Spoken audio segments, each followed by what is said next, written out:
ہمیں پکار کر ہمارے قبرستان ہمیں کہتے ہیں، بلاتے ہیں کہ اپنے قبروں کی، اپنے پرکھوں کی، اپنے مرنے والوں کی قبروں کی حفاظت کی جائے، لیکن ہم نے انہیں بدحال کر دیا۔ ہم نے ان کی قبروں کو جانور باندھنے کا اڈا بنا دیا۔ یہ دیکھیے، آپ دیکھ سکتے ہیں یہ دروازہ ہے، ٹوٹا پڑا ہوا ہے، اور یہ دیکھیے مکمل یہاں سے پورا، یہ بھی اس طرف قبرستان کا ایریا ہے، یہ پورا قبرستان کا ایریا ہے۔ یہاں بھی دیکھیے آپ کو جانور باندھا ہوا ملے گا۔ یہ دیکھیے سامنے ہی ایک تازہ ترین قبر ہے، اور وہیں پر کئی سارے جانور باندھے ہوئے ہیں، اور یہ جانور ظاہر ہے پیشاب پخانہ سارا کچھ کرتے ہیں۔ آپ سب یہ دیکھ سکتے ہیں، یہ مکمل دیکھیے، یہ پورا ایریا قبرستان کا ہے۔ پیارے ناظرین، آپ شریعت کا مسئلہ سمجھیے۔ یہ قبرستان ہے جہاں پر ہمارے مردے آرام کر رہے ہیں، یہاں سے ہماری آخرت کا سفر شروع ہوتا ہے۔ ہمارے مرنے والے یہاں آ کر آرام کرتے ہیں، اور یہیں پر ہم نے جانور باندھ رکھا ہے۔ اب شریعت اسلام کیا کہتا ہے، ہمارا دین کیا کہتا ہے؟ ہمارا دین یہ کہتا ہے کہ قبرستان میں جانور باندھنا سخت حرام ہے۔ فتاوی رضویہ جلد نمبر 6 باب الوقف میں 492 صفحات پر اعلیٰ حضرت عظیم البرکت رحمۃ اللہ تعالیٰ علیہ نے مسئلہ بیان فرمایا، واضح طور پر لکھ دیا ہے کہ جانور قبرستان میں باندھنا حرام ہے، سخت حرام ہے۔ اور اس کی ذمہ دار کون ہے؟ اس کی ذمہ دار ہم مسلمان ہیں، جو اپنے مرحومین کی قبروں پر جانور لا کر باندھتے ہیں، ان سے پیشاب کرواتے ہیں، اور وہ پیشاب کرتے ہیں، پاخانہ کرتے ہیں۔ اس طرح ہم نے اپنے مردوں کو تکلیف پہنچائی ہے۔ اعلیٰ حضرت عظیم البرکت مجدد دین و ملت شاہ امام احمد رضا خان فاضل بریلوی علی رحمۃ الرحمن فرماتے ہیں کہ قبرستان میں جانور باندھنا سخت حرام ہے، دین اسلام کی توہین ہے، اور قبروں کی بے ادبی ہے، اور یہ کھلی مذہبی دست درازی ہے۔ اور فرمایا کہ یہاں کی جو گھاس ہے، جو گھاس جب تک ہرے ہیں ان کو کاٹنے کی اجازت نہیں ہے، ان کو کاٹنا مکروہ ہے۔ ہاں البتہ سوکھ جائے تو اسے جانور کو کاٹ کر جانوروں کو دے دیا جا سکتا ہے، لیکن جانوروں کو قبرستان میں لا کر باندھا نہیں جا سکتا، اور ان کا باندھنا حرام ہے۔ اللہ اکبر، کتنی بڑی بات ہے۔ آپ ذرا سوچیں کہ جہاں سے ہماری آخرت کا سفر شروع ہوتا ہے، جہاں ہم اپنے مردوں کو، مرحومین کو لا کر دفن کرتے ہیں، یاد رکھیں ان کو تکلیف پہنچا رہے ہیں ہمیں سمجھنا چاہیے، ہمیں غور کرنا چاہیے۔ ایسا نہیں ہے کہ سرکار نے کوئی ایسی اسکیم نہیں بنائی کہ قبرستانوں کی گھیرا بندی ہو سکے یا شمشان گھاٹ کی گھیرا بندی ہو سکے۔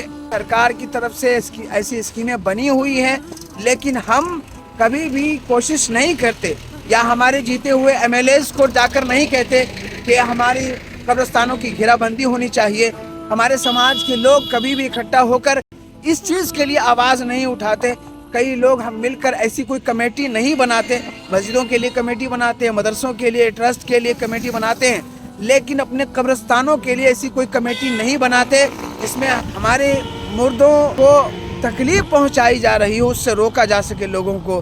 یہ ہماری ذمہ داری ہے مسلمانوں کہ ہم اپنے قبرستانوں کی حفاظت کریں، اپنے مردوں کی قبروں کی بے ادبی نہ کریں، یہ ہماری ذمہ داری ہے۔ آپ اس ویڈیو کو اتنا زیادہ شیئر کیجئے تاکہ کہیں پر بھی اگر اس طرح کے واقعات ہو رہے ہوں، جہاں پر قبرستانوں میں جانور باندھے جا رہے ہوں اور اس طرح کے ناجائز اور حرام کام کیے جا رہے ہوں، ہمارے مردوں کو تکلیف پہنچایا جا رہا ہو، آپ ان تک یہ ویڈیو پہنچائیں کہ وہ ایسا نہ کریں، اور سماج کے لوگ مل کر اپنے MLAs کے پاس جائیں۔ آپ نے جن کو ووٹ دیا ہے آپ ان کے پاس جائیں اور یہ آواز اٹھائیں کہ ہمارے قبرستانوں کی گھیرا بندی ہونے کے ساتھ ساتھ ان لوگوں پر جرمانہ عائد ہونا چاہیے جو ہماری قبروں پر، ہمارے مرنے والوں کی قبروں پر آ کر جانور باندھتے ہیں اور پیشاب پاخانہ کرواتے ہیں، گیہوں سکھاتے ہیں اور دھان وغیرہ قبرستان میں آ کر سکھاتے ہیں۔ اللہ اکبر، یہ کتنی بڑی افسوس کی بات ہے کہ ہمارے قبرستانوں کا یہ حال ہو چکا ہے اور ہم اس کے ذمہ دار ہیں۔ ہم نے اپنی مذہبی جو جگہیں ہیں، ہماری مسجدیں ہیں، دھارمک جگہ ہیں، ہم نے اس کی پامالی کی ہے۔ کل ہم یہ کس منہ سے کہیں گے کہ وقف کی زمینیں ہماری ہڑپ لی گئی ہے؟ ہم نے خود اپنے وقف کی زمینوں کی حفاظت نہیں کی، ہم نے اپنے قبرستانوں میں جانور باندھے، ہم نے اپنے قبرستانوں کی گھیرا بندی نہیں کی اور اس کی بدحالی پر چھوڑ دیا، ہم کس منہ سے وقف کی ڈیمانڈ کریں گے؟ ہم کس منہ سے سرکار سے کہیں گے کہ ہمارے وقف کی جو سمپتیاں ہیں وہ ہمیں لوٹا دی جائیں، اس کی حفاظت کی جائے؟ ہم کسی منہ سے نہیں کہہ سکتے۔ مسلمانوں، ہمیں یہ خیال کرنا ہوگا، ہمیں جاگنا ہوگا، اپنے جو مذہبی ہماری جو جگہیں ہیں اس کی حفاظت کرنی ہوگی، ہمیں اپنے قبرستانوں کی مسجدوں کی حفاظت خود کرنی ہوگی۔ آپ نے سنا ہوگا کہ 5 یا 6 دسمبر تک وقف بورڈ کا جو امید پورٹل ہے وہاں پر وقف کی جائیدادوں کو، سمپتیوں کو رجسٹر کرنے کا حکم دیا گیا ہے۔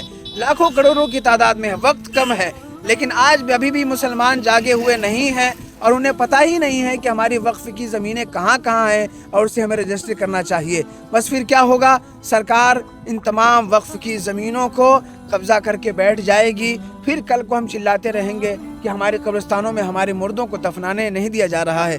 ایسے قبرستانوں میں آپ دفنا کر کے بھی کیا کریں گے جہاں ہم اپنے قبروں پر، ہمارے اپنے باپ دادا کی قبروں پر جانور لا کر باندھ دیا کرتے ہیں؟ اور یہ وہ دن دور نہیں ہے، بہت ساری جگہوں پر ایسے معاملات ہو چکے ہیں، وہاں پر قبرستانوں میں مردوں کو دفن کرنے نہیں دیا جا رہا ہے۔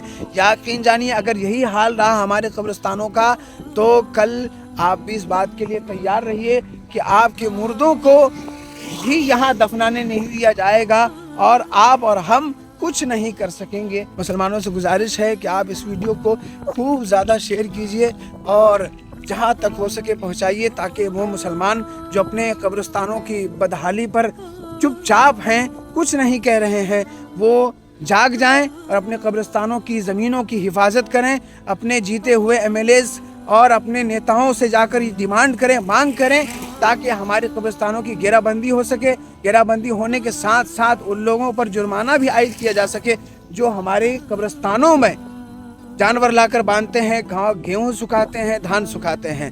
اس ویڈیو میں اتنا ہی۔ انشاءاللہ میں کوشش کروں گا کہ کئی ایک قبرستانوں کا اور وزٹ کروں تاکہ وہاں کے بھی حالات آپ کو بتا سکوں۔ آپ سے گزارش ہے کہ اس ویڈیو کو خوب زیادہ شیئر کیجئے۔ ملتے ہیں پھر دوسری ویڈیو میں۔ السلام علیکم ورحمۃ اللہ وبرکاتہ۔